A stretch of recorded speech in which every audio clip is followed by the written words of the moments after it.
চাঁদপুরে জাহাজের ৭ শ্রমিক হত্যার রহস্য উদ্ঘাটন এবং জড়িতদের বিচার সহ ৪ দফা দাবিতে বৃহস্পতিবার মধ্যরাত থেকে অনির্দিষ্টকালের কর্মবিরতি শুরু করেছেন নৌযান শ্রমিকরা। বাংলাদেশ নৌযান শ্রমিক ফেডারেশনের এক বিজ্ঞপ্তির মাধ্যমে তথ্য জানানো হয়। বিজ্ঞপ্তিতে অভিযোগ করা হয়, এই ঘটনায় সরকারের পক্ষ থেকে কোনো পদক্ষেপ নেওয়া হচ্ছে না। এদিকে কর্মবিরতির কারণে নৌপথে বন্ধ রয়েছে সব ধরনের পণ্য পরিবহন। তবে যাত্রী সাধারণের দুর্ভোগের বিষয় বিবেচনা করে আপাতত যাত্রীবাহী নৌযান কর্মবিরতির আওতামুক্ত থাকবে বলে জানানো হয়েছে।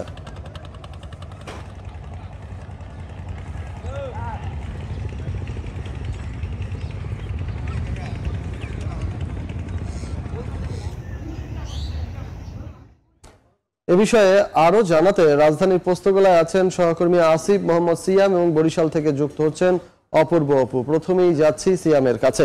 সিয়াম, বৃহস্পতিবার রাত 12টা 1 মিনিট থেকে নৌযান শ্রমিকদের কর্মবিরতি শুরু হয়েছে। যে কর্মবিরতির কারণে আমরা এই মুহূর্তে দেখতে পাচ্ছি যে পোস্তগোলা যে ঘাট, এই ঘাট সম্পূর্ণ ফাঁকা। এই সাধারণত আমরা আশপাশ থেকে যতটুকু জানতে পেরেছি যে বিভিন্ন এলাকা থেকে ইট বালি এবং পাথর এই ঘাট দিয়ে আনা নেওয়া করা হয়, কিন্তু যেহেতু নৌযান শ্রমিকদের কর্মবিরতি চলছে তাই এই মুহূর্তে এই ঘাটে এরকম কোনো নৌযান এখানে আনা হয়নি। এই কর্মবিরতির ব্যাপারে একটু জানিয়ে রাখি যে চাঁদপুরের জাহাজে যে 7 খুন হয়েছে, সেই 7 খুনের সুষ্ঠু বিচার এবং জড়িতদেরকে খুঁজে বের করার জন্য নৌযান শ্রমিকরা এই কর্মবিরতি অনির্দিষ্টকালের কর্মবিরতি পালনের ঘোষণা দিয়েছেন। তারা এই কর্মবিরতির আওতায়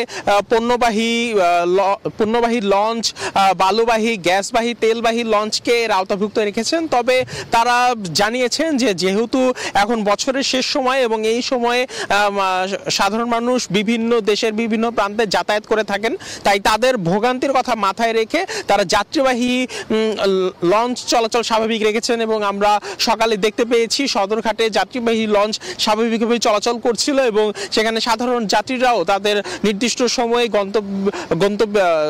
গন্তব্যের উদ্দেশ্যে ছেড়ে যাচ্ছিল। কিন্তু যেহেতু পণ্যবাহী লঞ্চ এই কর্মবিরতির পালন করছে, তাই আমরা এই পোস্তগোলা ঘাট এই মুহূর্তে একদমই ফাঁকা দেখতে পাচ্ছি। এখানে কোনো ধরনের লঞ্চ আমরা এখন পর্যন্ত দেখতে পাইনি। তো একটু জানিয়ে রাখি যে গেল 23 ডিসেম্বর চাঁদপুরের একটি জাহাজে একজন নৌযান কর্মী তিনি ঘুমের ওষুধ খাইয়ে 7 জন শ্রমিককে কুপিয়ে হত্যা করেন এবং একজন ভয়াবহভাবে জখম হন। তো তাকে পরবর্তীতে যদিও বাগেরহাট থেকে গ্রেফতার করা হয়েছে এবং তাকে পরে 7 দিনের রিমান্ড দেওয়া হয়েছে, কিন্তু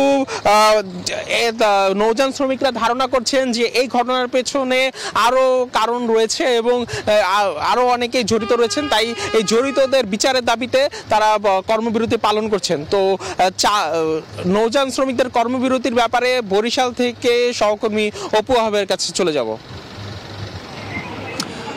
সারা দেশের নাই বরিশালেও নৌযান শ্রমিকদের ডাকা কর্মবিরতি চলছে। পণ্যবাহী সব ধরনের যান চলাচল অর্থাৎ পণ্যবাহী সব ধরনের নৌযান চলাচল বন্ধ রয়েছে গত মধ্যরাত 12টা থেকে।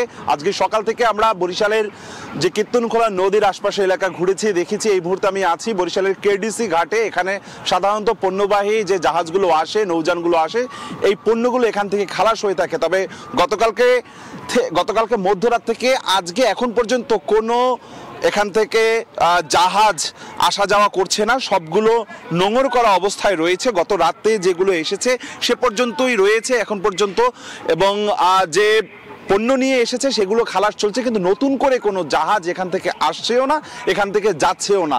কিছুক্ষণ আগেও এখানকার নৌযান শ্রমিকদের সাথে আমাদের সাথে কথা হয়েছে। তারা যেটি জানিয়েছেন যে কেন্দ্রীয় কর্মসূচির অংশ হিসেবেই তারা আজকে মধ্যরাত থেকে এই কর্মবিরতি শুরু করেছে। আপনারা জানেন যে চাঁদপুরের চাঁদপুরের মেঘনা নদীতে হরিণাঘাটের কাছে মাঝের চর এলাকায় যে এমভি আল ওয়াখেরা জাহাজে সন্ত্রাসী হামলায় 7 জন তাদের শ্রমিক নিহত হয়েছে, সেই নিহতের প্রতিবাদ এবং সেই নিহতদের প্রত্যেক পরিবারকে 20 লক্ষ টাকা করে তারা ক্ষতিপূরণের দাবি করেছেন। একই সাথে সকল নৌপথে তারা সন্ত্রাস এবং চাঁদাবাজি বন্ধের দাবি সহ বিভিন্ন দাবিতেই আজকের এই অনির্দিষ্ট সময়ের জন্য তারা নৌযান শ্রমিকরা কর্মবিরতি শুরু করেছে। তারা যেটি বলছেন যে এর আগেও কয়েক দফায় বিভিন্ন সময় তারা শ্রমিকদের নিয়ে আন্দোলন করে এসেছিল নদীপথে নিরাপত্তার স্বার্থে, কিন্তু সরকার কখনোই তাদের কোনো দাবি সঠিকভাবে কার্যকরভাবে মেনে নেয়নি। ফলে এবার তারা একাট্টা হয়েই এই যে মেঘনা নদীতে বা চাঁদপুরে যে 7 জন নিহত হয়েছে শ্রমিক, মাস্টার সহ একটি জাহাজের মাস্টার সহ নিহত হয়েছেন, সেটির তারা তীব্র প্রতিবাদ জানিয়েছে এবং প্রত্যেক পরিবারকে 20 লক্ষ টাকা করে তারা ক্ষতিপূরণ দাবি করেছে সরকারের পক্ষ থেকে। যতক্ষণ না পর্যন্ত সেই নিহতের পরিবারের সাথে সরকার না বসবে এবং তাদের দাবি দাওয়াগুলো না মেনে নেওয়া হবে, ততক্ষণ পর্যন্ত এই কর্মবিরতি তাদের চলছে। তবে ব্যবসায়ীরা কিন্তু আরো একটি তথ্য জানিয়েছে, এই যে কর্মবিরতি চলছে এতে করে কিন্তু নৌপথ অচল হয়ে পড়েছে। ফলে যে বিভিন্ন যে পণ্য রয়েছে, কাঁচামাল সহ বিভিন্ন পণ্য রয়েছে, সেগুলো ঘাটে রয়েছে, জাহাজ আসা যাওয়া করতে পারছে না। এতে করে কিন্তু ব্যবসায় তাদের ক্ষতি সম্মুখীন হতে হবে। তো বরিশালের কেডিসি ঘাট থেকে আমার কাছে আপাতত সকাল 10টা পর্যন্ত এতটুকুই খবর ছিল। নৌ শ্রমিকদের কর্মবিরতির কথা আমাদেরকে জানাচ্ছিলেন সহকর্মী অপূর্ব অপু, তিনি যোগ দিয়েছিলেন বরিশাল থেকে, এবং তারও আগে ঢাকার পোস্তগোলা থেকে যোগ দিয়েছিলেন আরেক সহকর্মী আসিফ মোহাম্মদ সিয়াম।